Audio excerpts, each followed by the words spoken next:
Le Comité consultatif des services aux élèves EHDAA souhaite vous présenter certains des services offerts à la Commission scolaire de la Côte-du-Sud et le mandat du Comité consultatif des parents EHDAA. La présentation portera sur 6 items.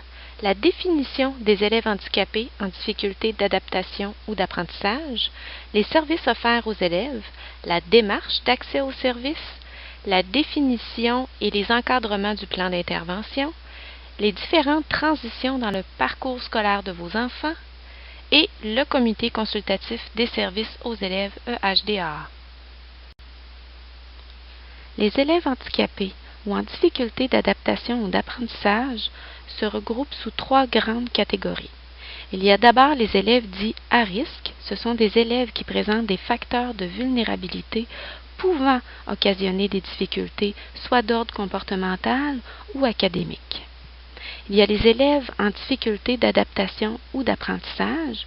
Sous cette catégorie, nous retrouvons les élèves qui présentent des troubles du comportement, des troubles spécifiques ou non spécifiques d'apprentissage et des élèves qui présentent une déficience intellectuelle légère. Pour ce qui est des élèves handicapés, nous retrouvons des élèves qui présentent des déficiences langagières, des troubles du spectre de l'autisme, de la déficience intellectuelle moyenne, sévère ou profonde, des troubles relevant de la psychopathologie et des déficiences motrices ou organiques. À la Commission scolaire de la Côte-du-Sud, la politique locale relative aux services offerts aux élèves handicapés ou en difficulté d'adaptation ou d'apprentissage privilégie l'intégration en classe ordinaire des élèves dans la mesure où l'évaluation des capacités et des besoins démontre que l'intégration est de nature à favoriser ses apprentissages et son insertion sociale sans constituer une contrainte excessive ou porter atteinte aux droits des autres élèves. L'intégration en classe ordinaire se fait avec ou sans accompagnement supplémentaire et où la différenciation pédagogique est offerte par l'enseignant. Dans les services de soutien direct offerts aux élèves, il y a le service d'éducation spécialisée et celui de préposé aux élèves handicapés. Les services de classe d'adaptation scolaire se retrouvent sur l'ensemble du territoire de la commission scolaire. Il y a 11 classes qui se situent au niveau primaire.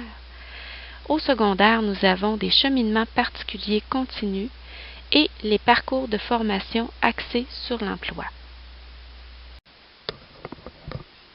Les services complémentaires ou professionnels en soutien direct aux élèves sont les enseignants orthopédagogues, pédagogues spécialisés afin de dépister, évaluer et intervenir auprès des élèves qui présentent des difficultés d'apprentissage scolaire.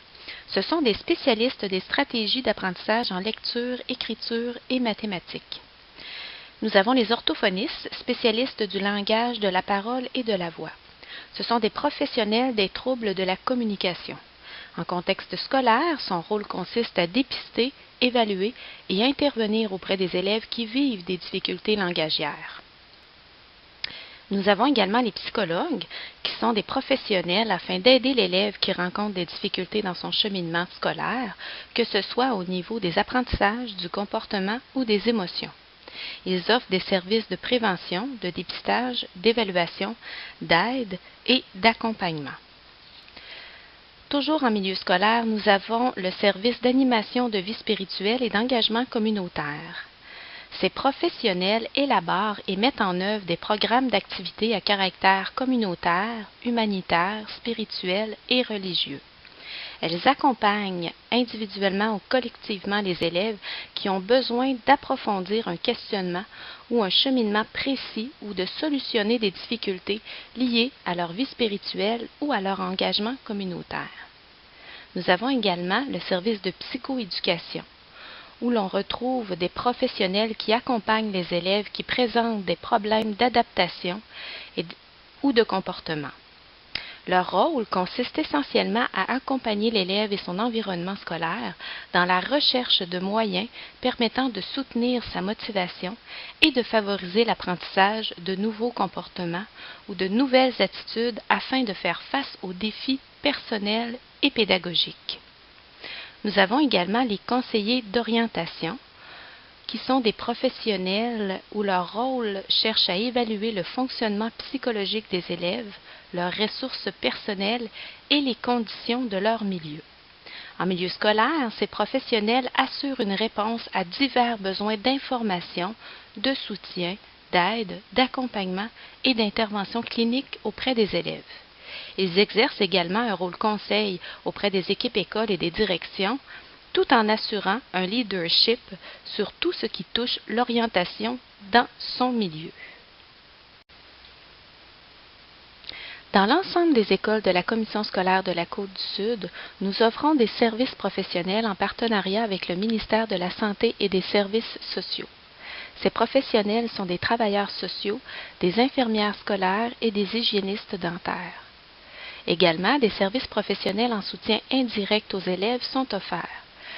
Nous avons des conseillers pédagogiques de l'enseignement régulier ou des conseillers pédagogiques disciplinaires et des conseillers pédagogiques en adaptation scolaire qui aident, accompagnent et conseillent autant les directions que les enseignants sur les besoins et les stratégies à privilégier avec la clientèle ayant des besoins particuliers. Également, dans plusieurs de nos écoles primaires, nous avons des services de garde. Dans l'ensemble de nos écoles, nous avons de la surveillance du midi et du transport scolaire est disponible.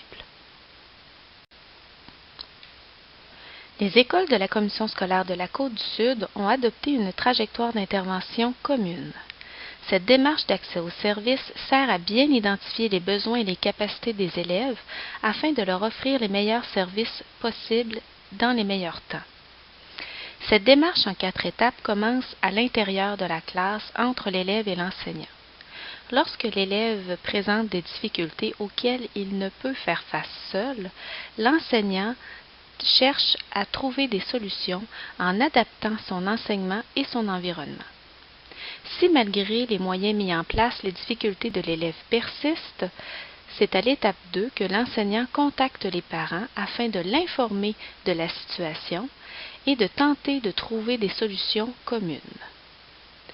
Si malgré tout les difficultés de l'élève persistent, c'est à l'étape 3 que l'équipe du plan d'intervention se met en place. Cette équipe est constituée de la direction d'école ou son représentant, de l'enseignant et de certains professionnels de l'école. Cette équipe étudie la situation, évalue les capacités, les besoins et les limitations de l'élève dans le but de mettre en place un plan d'intervention. Lors de l'élaboration du plan d'intervention, la collaboration des parents est recherchée. Si, malgré l'élaboration, le suivi et l'évaluation du plan d'intervention, les difficultés de l'élève persistent toujours, c'est à ce moment que l'on sollicite les services et l'aide du réseau de la santé afin de tenter de trouver des solutions à la problématique vécue. Nous tentons de coordonner et concerter nos actions dans un but de solutionner la situation. Après avoir passé à travers la trajectoire d'intervention, il est possible qu'un parent demeure insatisfait des moyens mis en place pour répondre aux besoins de son enfant ou qu'il croit vivre une injustice. À ce moment-là, nous invitons le parent à contacter d'abord et avant tout l'enseignant concerné. C'est toujours le plus près possible de l'élève que l'on tente de régler les situations. Si malgré cette discussion, cette rencontre, le parent demeure insatisfait, il est invité à contacter la direction de l'école qui, à son tour, tentera de trouver une solution satisfaisante. Il se peut, dans certaines situations, qu'un service de la commission scolaire soit concerné dans la problématique vécue. À ce moment, le parent est invité à contacter le service concerné. Si la situation n'est toujours pas réglée et que vous demeurez insatisfait, vous devez à ce moment-là vous adresser à la secrétaire générale pour déposer une plainte formelle. Celle-ci est responsable de l'examen des plaintes. Elle vous accompagnera dans un processus où nous tenterons de trouver des solutions satisfaisantes pour les deux parties. Après cette démarche, si le parent demeure toujours insatisfait, il pourra s'adresser au protecteur de l'élève qui, à son tour, analysera la situation avec un regard objectif. Lorsque l'élève EHDA éprouve des difficultés persistantes et que des mesures permanentes au plan de l'adaptation ou de la modification des programmes d'études doivent être mises en place, ou lorsqu'il y a une orientation particulière au regard du classement d'un élève, c'est à ce moment qu'entre en jeu le plan d'intervention.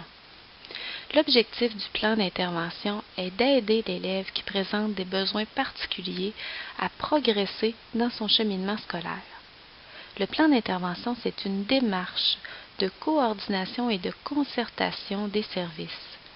C'est un document de travail qui est évolutif, tout comme l'élève.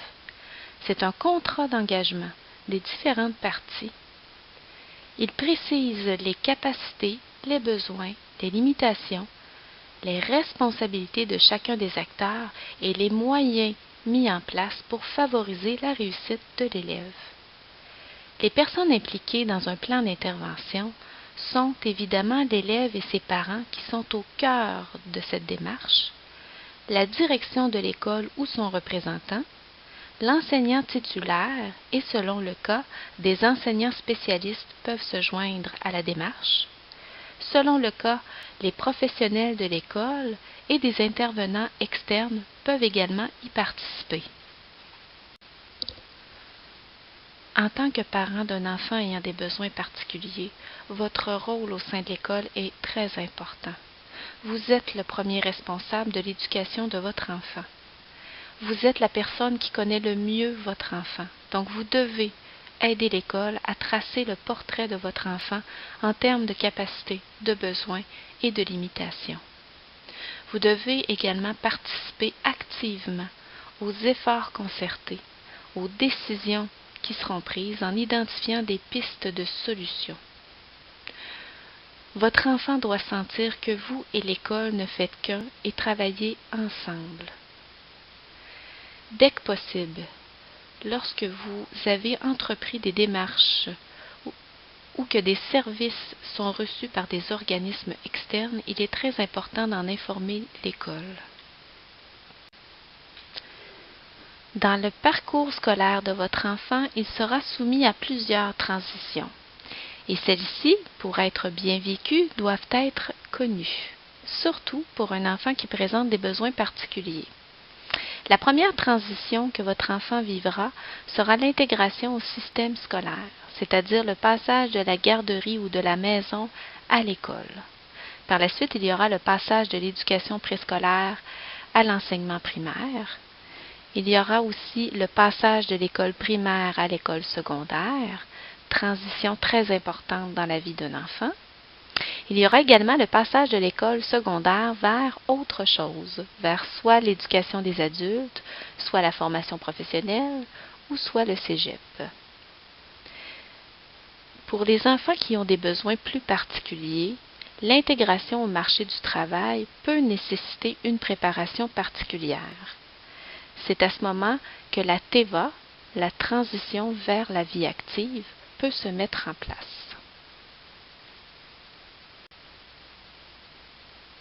Afin de bien vivre toute transition avec votre enfant, il faut bien la planifier. Pour cela, vous pourriez vous poser les questions suivantes. Quels sont les besoins de mon enfant? Quels sont les renseignements concernant mon enfant qu'il serait important et nécessaire que je transmette à l'école? Il est important de réfléchir aux objectifs d'apprentissage et de développement que vous voulez pour votre enfant, et ce, en fonction de ses capacités réelles. Il faut avoir des attentes réalistes. Il est conseillé de bien organiser cette information. Vous pourriez vous constituer un dossier renfermant les données suivantes: les forces, les limites et les besoins de votre enfant, les noms des intervenants qui gravitent autour de lui, avoir en main les derniers rapports d'évaluation professionnelle ou toute autre information utile pour que le milieu scolaire puisse répondre de façon le plus adaptée possible aux besoins de votre enfant. Une fois l'information organisée, il faut la transmettre à l'école. une rencontre avec les différents intervenants devrait se faire avant l'entrée ou au moment d'une transition. Tout changement ou toute nouvelle évaluation devrait être mentionnée dès que possible. Certaines dates sont importantes à retenir dans le parcours scolaire de votre enfant. En effet, en février de chaque année se trouve le moment de l'inscription des enfants à l'école de son quartier. Par la suite, en mars-avril, devrait se tenir une première rencontre d'évaluation des besoins lorsqu'un enfant présente des difficultés particulières. En avril-juin de chaque année, une rencontre avec la direction d'école pour discuter du classement et des moyens mis en place pour faciliter l'entrée ou la transition d'un enfant. Par la suite, à l'automne, suivant la rentrée scolaire d'un enfant ou suivant la transition d'un enfant, une rencontre pour la mise en place du plan d'intervention devra se tenir. En vertu de l'article 187 de la Loi sur l'instruction publique, le Comité consultatif des services aux élèves handicapés ou en difficulté d'adaptation ou d'apprentissage a pour principale fonction de donner son avis à la commission scolaire sur la politique locale d'organisation des services aux élèves handicapés en difficulté d'adaptation ou d'apprentissage, de donner son avis à la commission scolaire sur l'affectation des ressources financières pour la mise en place de services répondant aux élèves ayant des besoins particuliers, sur les ententes de scolarisation avec les écoles spécialisées lorsque la commission scolaire ne peut desservir une certaine clientèle, et peut également donner son avis dans le cadre d'une enquête portée au protecteur de l'élève. Le Comité consultatif des services aux élèves handicapés ou en difficulté d'adaptation ou d'apprentissage est composé majoritairement de parents d'élèves EHDAA ayant un plan d'intervention. Ceux-ci sont désignés par le comité de parents. Il y a un représentant de la direction générale, il y a des représentants des directions d'école, une primaire, une secondaire, il y a des représentants des différents corps d'emploi, enseignants, professionnels et personnels de soutien, et enfin, il y a des représentants des organismes externes. Les rencontres se déroulent dans la majorité des cas au siège social de la commission scolaire à Montmagny. Il y a 4 rencontres par année et elles se déroulent en soirée à compter de 19h30. Depuis 2 ans, la loi 88 de la Loi sur l'instruction publique a instauré un nouveau commissaire parent, le commissaire parent EHDAA. Celui-ci est élu pour représenter les parents d'élèves EHDAA et est choisi parmi les parents qui sont membres du comité consultatif des services aux élèves handicapés ou en difficulté d'adaptation ou d'apprentissage. Le comité consultatif des services aux élèves handicapés ou en difficulté d'adaptation ou d'apprentissage est une instance de consultation très importante pour la commission scolaire de la Côte-du-Sud. En effet, son pouvoir d'influence auprès du Conseil des commissaires est grandement apprécié.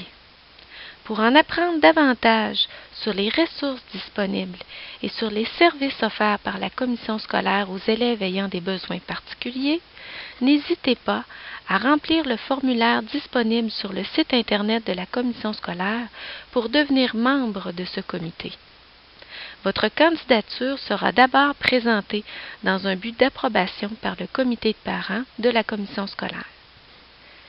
Si vous avez des questions ou si vous désirez obtenir de plus amples informations, nous vous invitons à communiquer avec Mme Marie-Christine Blais au numéro suivant, le 418 248 1001, le poste 84 40. Nous vous remercions de votre attention et espérons pouvoir vous accueillir en grand nombre au sein du comité consultatif des services aux élèves EHDAA.